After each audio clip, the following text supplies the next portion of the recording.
702. Let's walk the talk on 92.7 and 106 FM.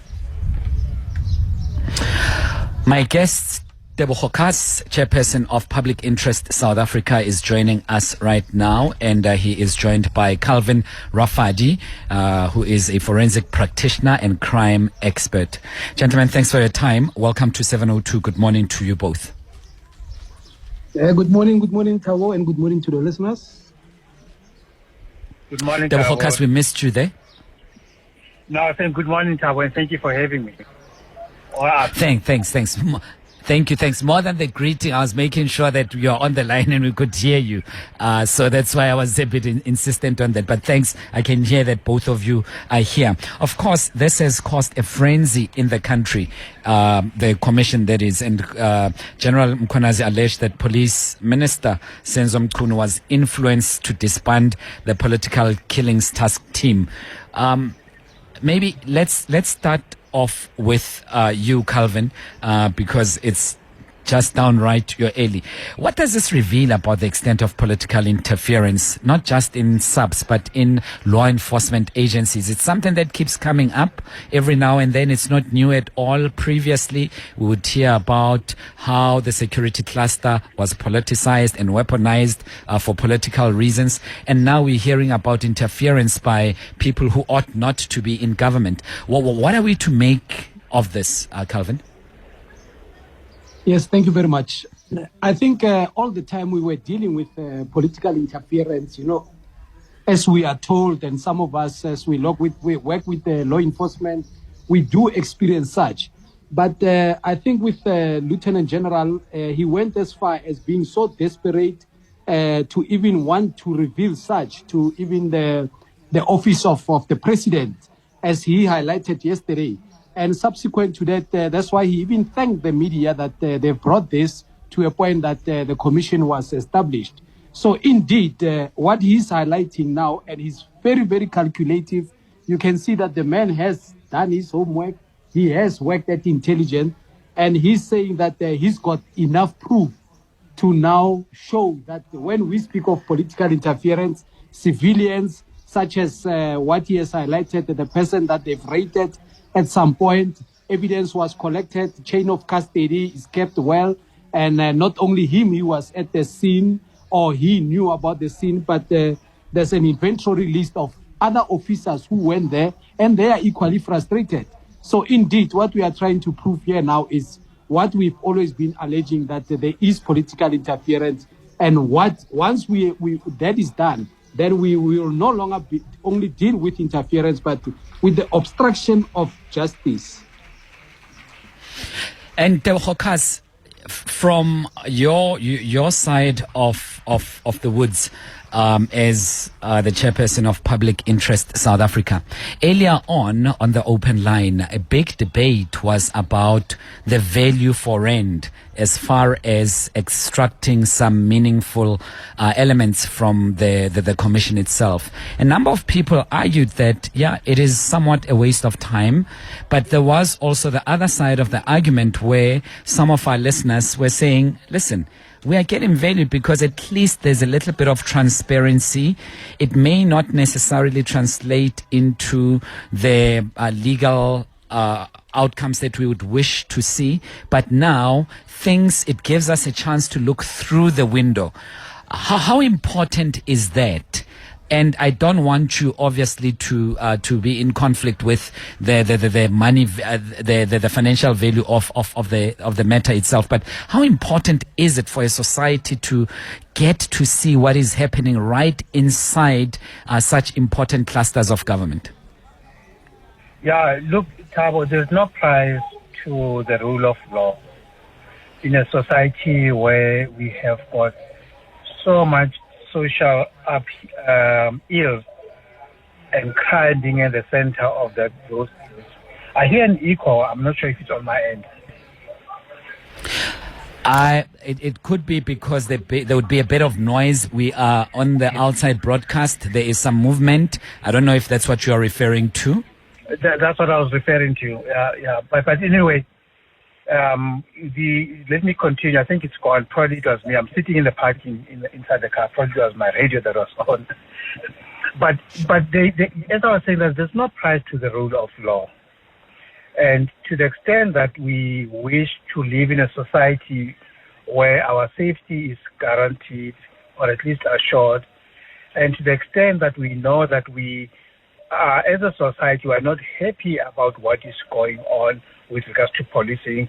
If you take regard of the stats that have been released recently by both the stats essay and even a research by the SRC in terms of public trust in policing, which is at the lowest of ever. So if we are to get questions as to why the situation is, and we know that there are pointers where we could start in addressing issues that create this widening trust deficit, a commission such as this one is worth every penny that is invested in. And in any event, we already know that those who are behind the criminal networks that are not only causing murders or, It sounds like Tebogo Khaas, I've lost you. We'll try to attend to that line as soon as possible. Really appreciate your patience there. Stick around with us. If you've just joined us, welcome again. 15 after 11. I'm Thabo. I'm standing in for Clement Manyathela. We're looking at the Madlanga Commission of Inquiry, and my guest that I've just lost and that we'll try to get back now is Tebogo Khaas, Chairperson of Public Interest South Africa. But still with us on the line, Calvin Rafadi, forensic practitioner and crime expert. Maybe, Calvin, draw a picture for us. Some of us are trying to fathom the level of the risk that we are faced with, especially on such an intrinsic element of society, which is security. How critical is it for us to deal with this? And what are the risks involved here if we have a security system or a criminal justice system that seems to be apparently so vulnerable, riddled with much interference, but most importantly, somehow open to being corrupted by powerful individuals? Calvin? Yes, Thabo. No, I think this is a good move because, like I said, that the frustrations has always been there. And even Lieutenant General Mkhwanazi has highlighted that it's not only him that is frustrated, but he's got a team of good men in blue and women that are equally frustrated, and they will come in before the commission and testify. Now, this has been an ongoing issue.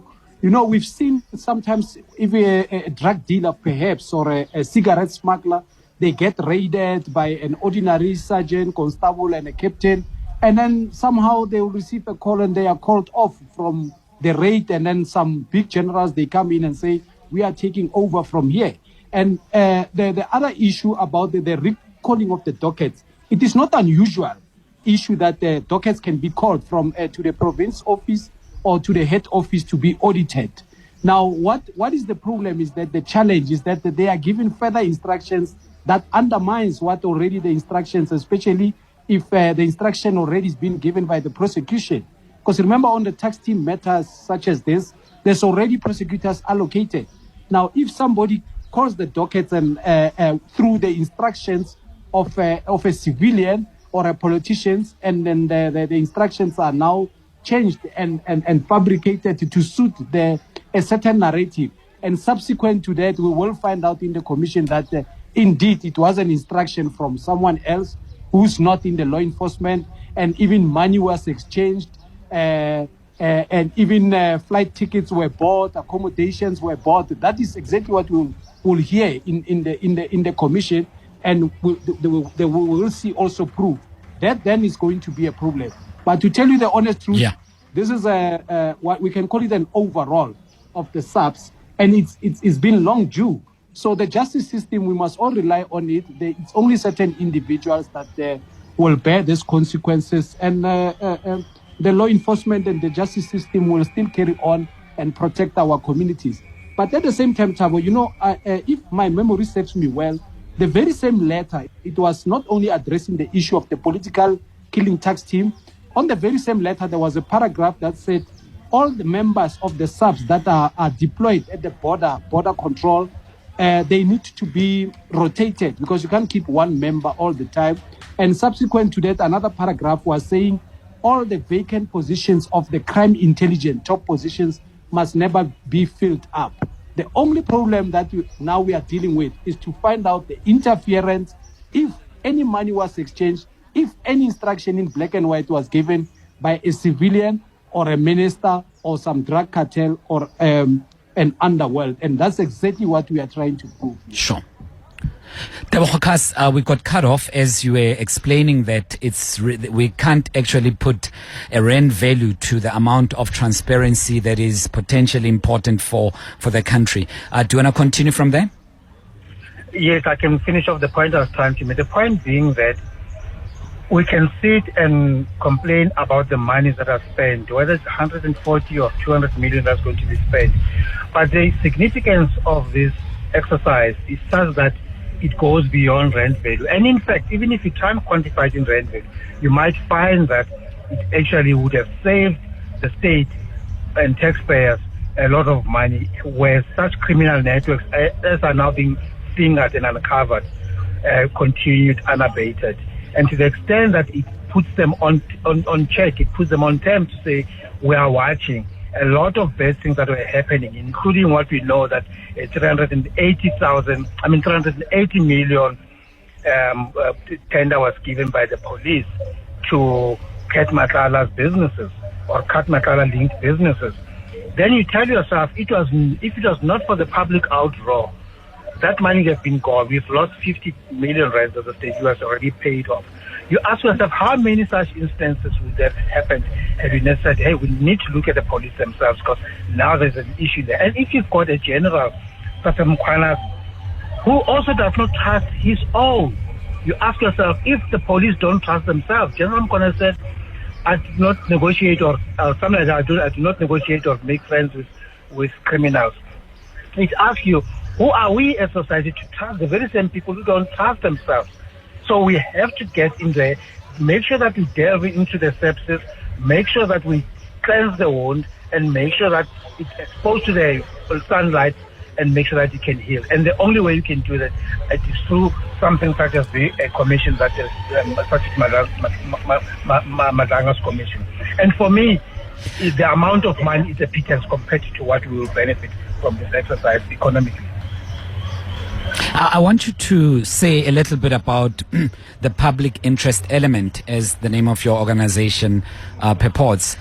When this particular commission says that there would be some evidence that is set on camera, doesn't that compromise or collapse that very same objective of having transparency for public interest? Isn't it in our interest to know from this commission and to have every single person interviewed in front of the camera and not behind the scenes?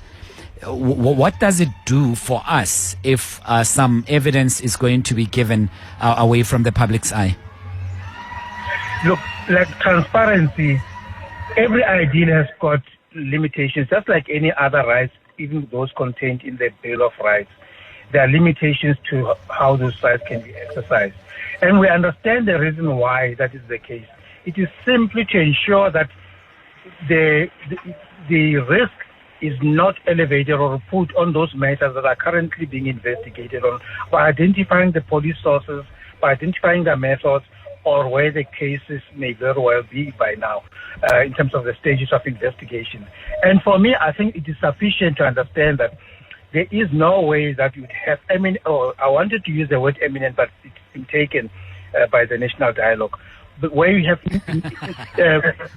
judicial officers such as Justice Madlanga and the senior counsels that are assisting him being taken for a hoodwink and agreeing for any sham process that will only seek to hide information that is necessary to assist them to make important. So we have to have faith in those judicial officers or commissioners, I think that's the proper word, who are tasked with uncovering what is the issues here, what is the truth, and being able to make considered recommendations in their report. So for me, as a public, we also have to be circumspect that we cannot expect to know everything, in terms of the nitty-gritties, the details of what is going on in some of the things. Some of the matters are of national importance. Some of them are national security type of information. If you talk about crime intelligence, you don't want crime intelligence officers talking about their methods and tools and even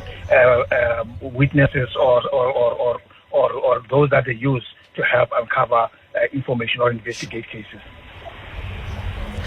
Yeah, Tebogo Khaas is my guest, Chairperson of Public Interest South Africa, and so is Calvin Rafadi, who is forensic practitioner and crime expert. We're talking about the Madlanga Commission of Inquiry here on the dialogue.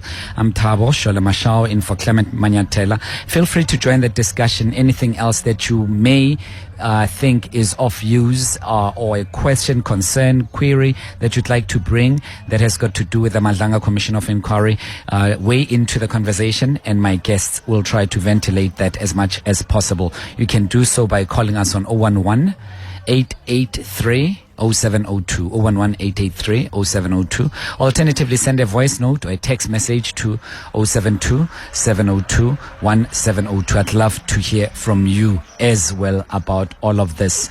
Now, Calvin Rafadi, we learned yesterday that the document that was compiled that we are often referring to by, or a dossier, if you will, by Lieutenant General Konazi, was actually put together, compiled not only by him, which makes a lot of people feel a little bit comfortable that these are just not his thoughts. They are actually widespread. He answered in this way when he was asked about the document that he compiled, and I'd like you afterwards to just reflect on the participatory element on authoring this document. As I quote, he answered, "It is a reflection of the common concerns that we share as colleagues in different ranks within the service, which made us have a common desire for these problems to be resolved."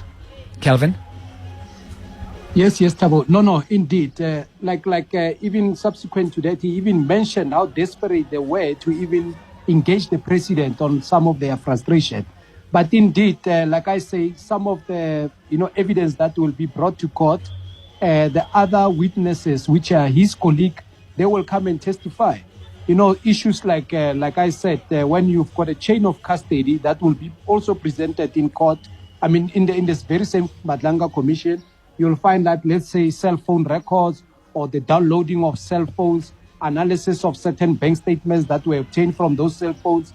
Then there will be an inventory list and certain colleagues that has to testify according to their ranks and their mandate based on that. But they also are equally frustrated. And that's why, even yesterday, he thanked the media to say, you've pushed me this far to a point that the commission was formed. So indeed, it shows that, not only him is frustrated, but the whole team itself. And, by the way, not in the subs as well. There are many who are happy that this is taking place.